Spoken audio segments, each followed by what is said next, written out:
हाल में ही जो युद्ध हुआ वो एक सूचना का युद्ध था। एक प्रकार से हम पड़ोसी देश और दुनिया भर को सच्चाई की सूचना देना चाहते थे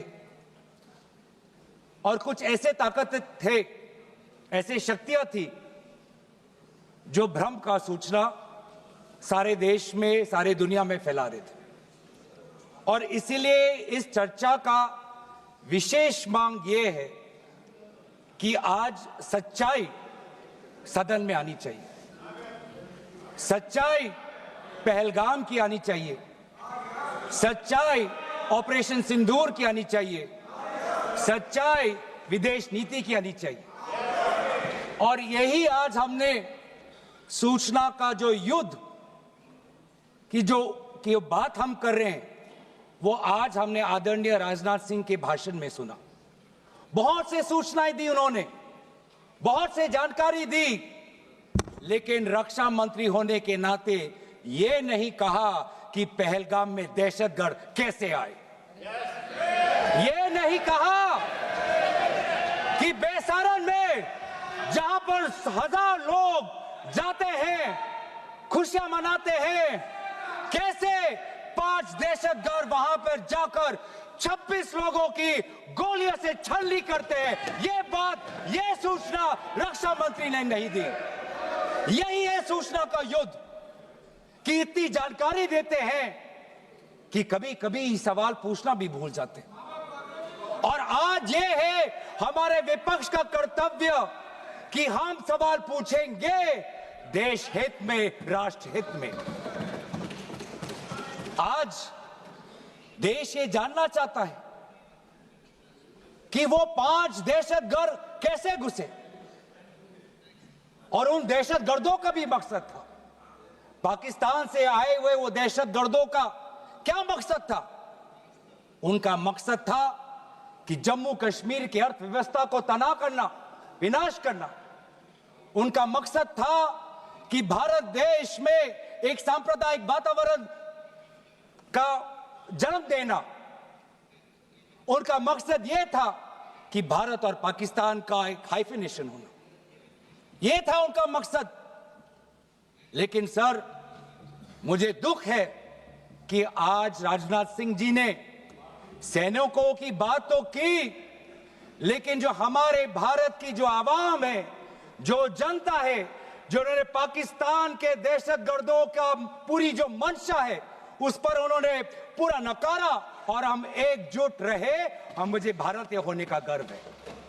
हमने देखा बेसारन में कि किस प्रकार से जम्मू और कश्मीर के लोगों ने पूरे देश भर से आए हुए जितने भी पर्यटक थे उनकी मदद की। हमने ये देखा कि किस प्रकार से देश भर के जो पर्यटक जो जम्मू कश्मीर में थे उन्होंने अपने जम्मू कश्मीर के भाइयों को धन्यवाद दिया। हमने ये भी देखा कि कैसी एक विधवा हिमांशी नरवाल ने कहा कि मैं नहीं चाहती कि मेरे जो पति जिसको लेके आज राजनीति हो रही है उसके शव पर देश में हिंदू मुसलमान की राजनीति हो, मैं नहीं चाहती। यह है हमारी देश की संस्कृति और यह था मंशा पाकिस्तान का। और मैं ये भी गर्व महसूस करता हूं कि सारे विपक्षी राजनीति दल, हम सब एकजुट होकर, राहुल गांधी जी ने एक साफ साफ कहा कि हम सरकार के साथ हैं और सरकार को पाकिस्तान को एक ठोस मजबूत कदम देना ही पड़ेगा। लेकिन देश ये भी जानना चाहता है, वे 26 लोग जो जिनके परिवारों में आज कोई गुजर गया, वे ये भी जानना चाहता है कि 100 दिन गुजर गए और वे 5 दहशतगर्दियों को यह सरकार पकड़ नहीं पाई।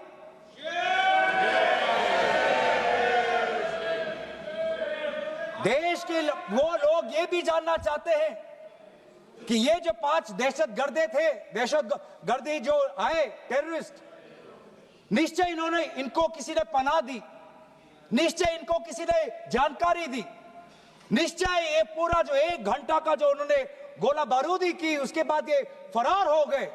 उनको फरार होने में भी किसी ने उनकी मदद की और आज भी ये 100 दिन हो गए और सरकार के पास कोई जवाब नहीं। आज आपके पास ड्रोन है, आपके पास पेगासस है, आपके पास सैटेलाइट है, वहां पे सीआरपीएफ है, वहां पे बीएसएफ है, वहां पे सीआईएसएफ है, वहां पे आदरणीय गृह मंत्री कुछ दिन पहले ही गए थे पूरा रिव्यू लेने के लिए, और आप किसी को पकड़ नहीं पाए। ये कैसा बंदोबस्त? आपने कहा कि आर्टिकल 370 के चले जाने के बाद जम्मू कश्मीर सेफ है, जम्मू कश्मीर में आइए, लोग आए, लोगों ने अपने आप को सुरक्षित महसूस किया, लेकिन बेसारन में देखा कि कितने वो निहत्थे थे, कितने वो असहाय थे कि लगभग 1 घंटा लगा एक एम्बुलेंस उनके पास पहुंचने के लिए। पुलिस पर अगर आर्मी भी आई तो चल के आई। और सर, मैं वो नजारा भूल नहीं सकता, एक मां और एक बेटी चल के नीचे आ रही थी, एक भारत के सिपाही को देखा और सिपाही को देखकर वो रो पड़े, खुशी से नहीं, डर से, क्योंकि उनको लगा कि वे दहशतगर्द जिन्होंने सिपाहियों का यूनिफॉर्म पहनकर वहां पर लोगों को मारा, आज वही दहशतगर्द आज पहाड़ के नीचे उनका इंतजार कर। उस भारत के सिपाही को कहना पड़ा कि मैं भारतीय हूं, तुम डरो मत, मैं भारतीय हूं, तुम सेफ हो, सुरक्षित हो। ऐसा दहशत उन्होंने महसूस किया। इस दहशत के ऊपर, इस डर के ऊपर आदरणीय राजनाथ सिंह एक शब्द तो कहते, आप एक शब्द तो कहते। ये आपकी भी जिम्मेवारी है राजनाथ जी, ये आपकी भी जिम्मेवारी है, रक्षा मंत्रालय का भी जिम्मेवारी है। बार बार हम ये देख रहे हैं सर कि आदरणीय गृह मंत्री जाते हैं, कहते हैं कि बहुत अच्छा बंदोबस्त हो गया है, टेररिज्म के हमने उनकी रीढ़ की हड्डी तोड़ दी, तब भी उरी होता है, तब भी बालाकोट, तब भी पुलवामा होता है, तब भी पहलगाम होता है। अंत में जाके जिम्मेवारी कौन लेता है? जम्मू कश्मीर के लेफ्टिनेंट गवर्नर नहीं। अगर जिम्मेवारी किसको लेनी पड़ेगी तो आदरणीय गृह मंत्री आपको लेनी पड़ेगी, नैतिक जिम्मेवारी आपको लेनी पड़ेगी। आप लेफ्टिनेंट गवर्नर के पीछे नहीं छुप सकते, आप लेफ्टिनेंट गवर्नर के पीछे ये केंद्र सरकार नहीं छुप सकती, क्योंकि गृह मंत्री खुद वहां पे थे कुछ ही हफ्ते पहले, खुद उन्होंने सिक्योरिटी का रिव्यू लिया कि आपके पास जानकारी नहीं थी। और सर, ये सरकार इतनी कमजोर, ये सरकार इतनी बुज़दिल कि आज उन्होंने इस सर में, क्योंकि उन्होंने अगर इसका किसी का दोष दिया तो टूर ऑपरेटर्स को दोष दिया कि टूर ऑपरेटर्स बिना अनुमति के द्वारा, बिना लाइसेंसेस के द्वारा लोगों को बेसहारन ले जा रहे, हमें तो पता ही नहीं था। ये है इनका कारण, ये बताना चाहते हैं। तो सर, यही तो दुख की बात है कि कहीं ना कहीं एक सरकार में एक अहंकार आ चुका है। इंटेलिजेंस और सिक्योरिटी जो फ्रेमवर्क है, एस्टैब्लिशमेंट है, जो लोग हैं जो निर्णय लेते हैं इंटेलिजेंस और सिक्योरिटी की, आज उनमें एक अहंकार आ गया है कि चाहे जितनी भी बड़ी गलती हो उन पर कोई सवाल नहीं उठा सकता। लेकिन आज हम सवाल उठा रहे हैं, आज हम सवाल उठा रहे हैं, आज हम सवाल उठाएंगे। प्रधानमंत्री मोदी जी, आपको, आप सऊदी अरब में थे, आप जब वापस आते आपका पहला नैतिक कर्तव्य होता कि पहलगाम आप जाते, लेकिन आप पहलगाम नहीं गए, एक सरकारी कार्यवाही के लिए आप बिहार गए और चुनावी भाषण दिया। देश के मुखिया सऊदी अरब में थे, पूरा कार्यक्रम उन्होंने संपूर्ण किया, वापस आए और वो पहलगाम भी नहीं जा पाए और बिहार में जाके चुनावी भाषण दे रहे हैं। अगर पहलगाम में कोई गया तो हमारा नेता राहुल गांधी गया। अगर पहलगाम में जो लोगों की मृत्यु हुई उनके लिए अगर शहादत की मांग कोई कर रहा है तो हमारा दल का नेता राहुल गांधी कर रहा है। राहुल गांधी जी बदामी के कंटोनमेंट में गए। सर, मैं बोलूं? सारा हाउस इन ऑर्डर।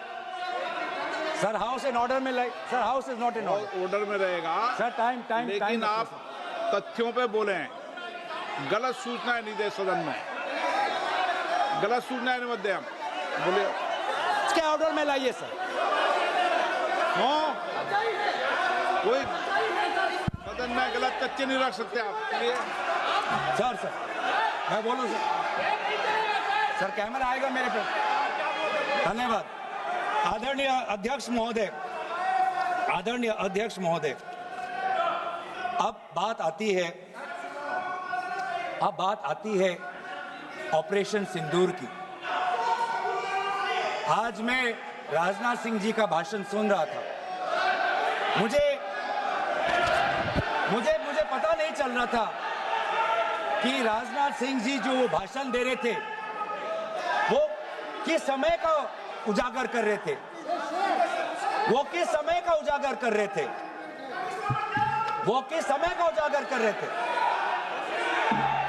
क्या वो 2016 के बाद क्या उन्होंने ये नहीं कहा कि हम घुस के मारेंगे और पाकिस्तान को आज वो उनका जो भी टेररिस्ट इंफ्रास्ट्रक्चर है उसको खत्म कर देंगे? वही बातें तब की, वही बातें पुलवामा की बात की कि पुलवामा के बाद आज हमारे लड़ाकू जहाज अब गए हैं, अब पाकिस्तान अब कभी भी भारत पर उंगली नहीं दिखा सकता। और उसके बाद आज दोबारा वही बातें कर रहे हैं, कि हम घुस के मारे, हमने ये किया, फलाना किया। और ये अब भी कह रहे हैं कि ऑपरेशन सिंदूर कंप्लीट नहीं हुआ, अधूरा है, क्योंकि कल को जाके दोबारा पाकिस्तान कर सकता है। ये खुद कह रहे हैं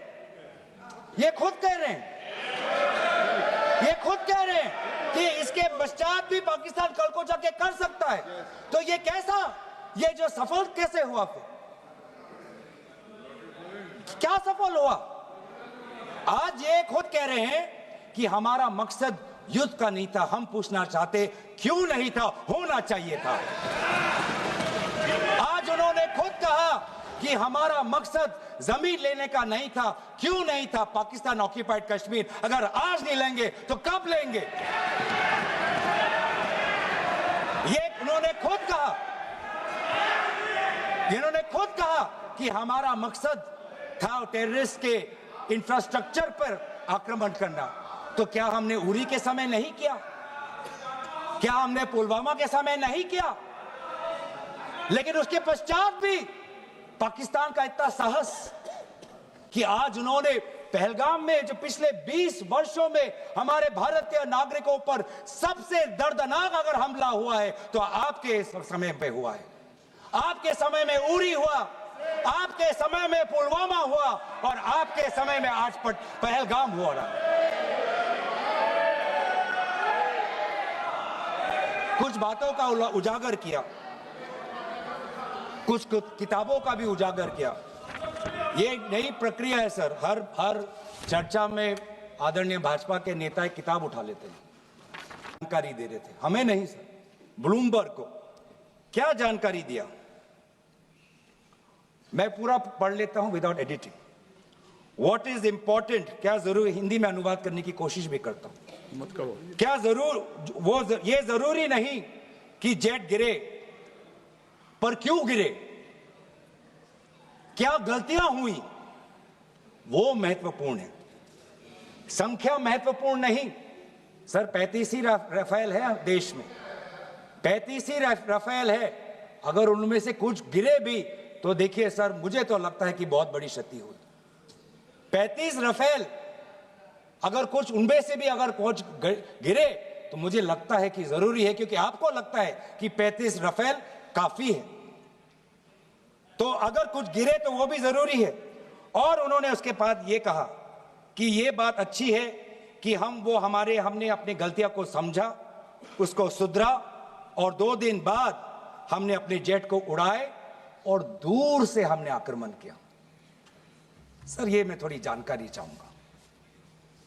हमारे पास जो हमें ये संदेश मिलता है कि दुनिया के सबसे बढ़िया और बेहतरीन लड़ाकू जहाज हमारे पास है, सबसे बेहतरीन पायलट हमारे पास है, तो सीडीएस को ऐसा क्या कहना पड़ा, ऐसा क्या परिस्थितियां हैं कि हमारे पायलट हमारे लड़ाकू जहाज क्लोज रेंज में नहीं जा सकते, उनको दूर से ही फायर करना पड़ता?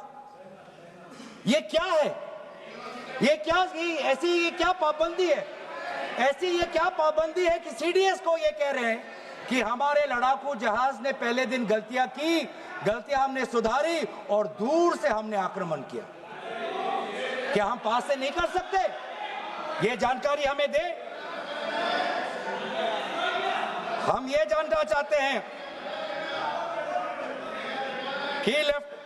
कि lieutenant general Rahul R Singh ने सदन के अंदर नहीं, सांसदों को नहीं, राजनीतिक दलों के फ्लोर लीडर्स को नहीं, फिक्की में जाके कहा, क्या कहा उसका भी मैं हिंदी में अनुवाद करता हूं कि पाकिस्तान तो सिर्फ फ्रंट पे था और पाकिस्तान के पीछे चाइना उनके पूरी तरीके से समर्थन कर रहा है।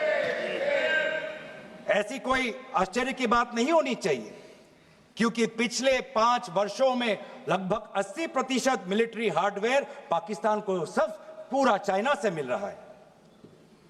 तो सर, मैं आज पूछना चाहूंगा आदरणीय राजनाथ सिंह जी से, जो सरकार चीन को लाल आंख दिखाने की बात करती है, एक बार भी आपने चीन का उजागर अपने भाषण में क्यों नहीं किया? आर्मी कर रही है, आर्मी के कह रही है, आर्मी कहती है कि आज कि सिर्फ चीन और पाकिस्तान का ये 2 फ्रंट नहीं, अब 3 फ्रंट का भी हो सकता है, कन्वर्जेंस हो सकता है चीन, पाकिस्तान और बांग्लादेश को लेकर। लेकिन मैं सरकार को याद दिलाना चाहूंगा कि ये जो 2 फ्रंट की जो बात थी, इस बात की शुरुआत किसने की थी? इस बात की चेतावनी किसने दी थी? इस बात की चेतावनी इसी सदन में हमारे दल के नेता राहुल गांधी जी ने दी थी।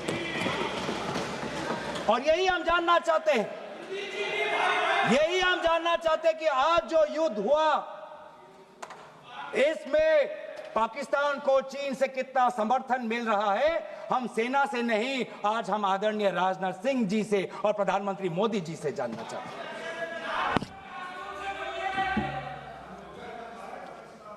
और सर, इंडोनेशिया में जो डिफेंस अटैचे है, उसने तो ताज्जुब की बात कह दी। उसने क्या कहा सर?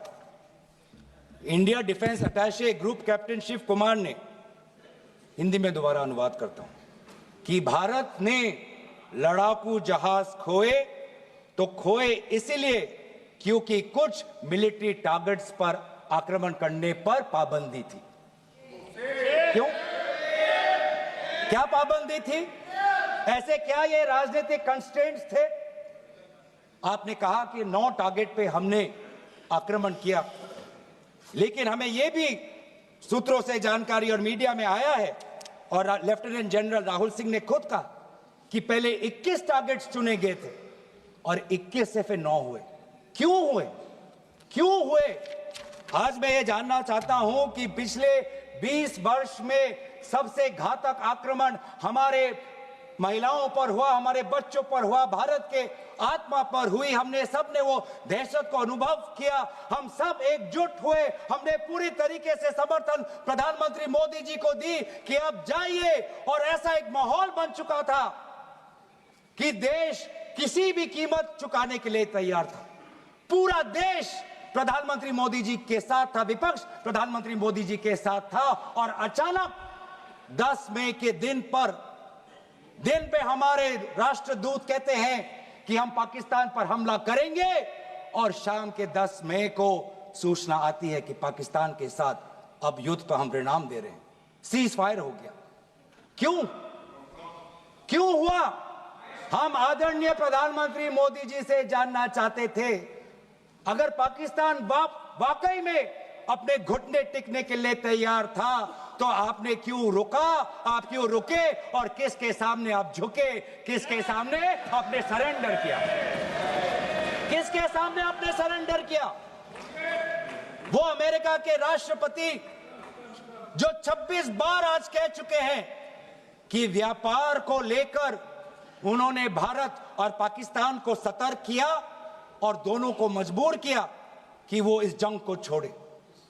26 बार। आज राष्ट्रपति ट्रंप खुद कहते हैं कि 5-6 जेट गिरे हैं। एक एक जेट करोड़ करोड़ अरब अरब रुपयों का है, मिलियंस एंड मिलियंस का है। इसलिए हम जानना चाहते हैं, आज हमें स्पष्ट रूप से आदरणीय राजनाथ सिंह जी बताएं, देश पर विश्वास करें, देश में वो साहस है सच्चाई सुनने की। आज आप बताएं कितने लड़ाकू जहाज गिरे। हमारे में वो साहस है, क्योंकि ये सूचना,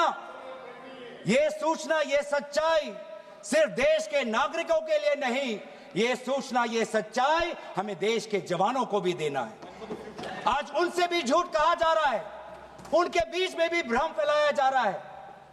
हम उनकी जो सच्चाई है आज हम सदन के अंदर लाना चाहते हैं। और सर, बात में आती है विदेश नीति की। किस मुंह से हम कहें कि विदेश नीति आज सफल हुआ है? किस मुंह से कहें? ये आदरणीय राजनाथ सिंह जी, शंगीला में जो डायलॉग हुआ, उस डायलॉग में जो ड्राफ्ट जो आया, जिसको भारत सरकार ने नकारा, वो ड्राफ्ट बनाने में हमारे ही कुछ सहयोगी देश थे, जिनका नाम मैं नहीं लेना चाहूंगा। लेकिन ऐसे देश जिसको हम परंपरागत दोस्त हम मानते हैं, ट्रेडिशनल एलाइज मानते हैं, आज उन्होंने भी इंडिया और पाकिस्तान को हाइफिनेट कर दी। और आप ये शब्दों के खेल से आप खुश हो कि ब्राजील के डॉक्यूमेंट में पाकिस्तान, ये जम्मू कश्मीर का पाकिस्तान का भी नहीं, ब्राजील के डॉक्यूमेंट में सिर्फ जम्मू कश्मीर में जो दहशतगर्दी हुई उसी की निंदा हुई, पाकिस्तान की निंदा नहीं हुई। पर आप उससे खुश हो? अगर आप उससे खुश हो तो मैं जानना चाहूंगा, जो $1 बिलियन का आर्थिक सहायता IMF ने दिया पाकिस्तान को, उस पर आपको क्या कहना है? हम जानना चाहेंगे, जो ADB एशियन डेवलपमेंट बैंक से 800 मिलियन का आर्थिक सहायता जो मिलेगा पाकिस्तान को, आज आप भारत उस पर क्या रवैया? वर्ल्ड बैंक का जो $40 मिलियन आ रहा है, और ये पैसा किसको जाएगा सर? पाकिस्तान की नेतृत्व उनकी जनता या उनकी चुनी हुई सरकार नहीं, पाकिस्तान की सरकार का जो रिमोट कंट्रोल है वो पाकिस्तान की सेना के पास है। तो ये सारा पैसा वहीं जाएगा जहां पर हमने मिसाइल गिराई। तो क्या इतना भी हम नहीं कर पाए? क्या इतना भी ताकत नहीं? क्या इतना भी विश्व गुरु में लोगों का विश्वास नहीं, देश अंतर्राष्ट्रीय नेताओं का विश्वास नहीं कि IMF का एड ना जाए पाकिस्तान के पास, वर्ल्ड बैंक का एड ना जाए पाकिस्तान के पास, ADB का एड ना जाए पाकिस्तान के पास? आप में इतना भी ताकत नहीं कि एक देश ने पाकिस्तान को टेरर स्टेट का दर्जा नहीं दिया। एक देश ने आज FATF financial action task force में, जिससे बहुत नियंत्रण पाकिस्तान पे पड़ती थी, आज उससे वो 2022 में निकल आई ग्रे लिस्ट में। क्या वो डालेंगे?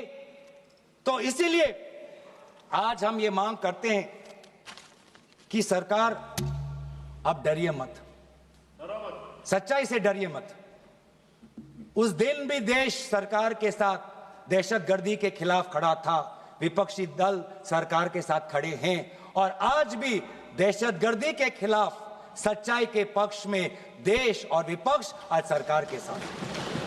आप हमें अपना दुश्मन ना समझे,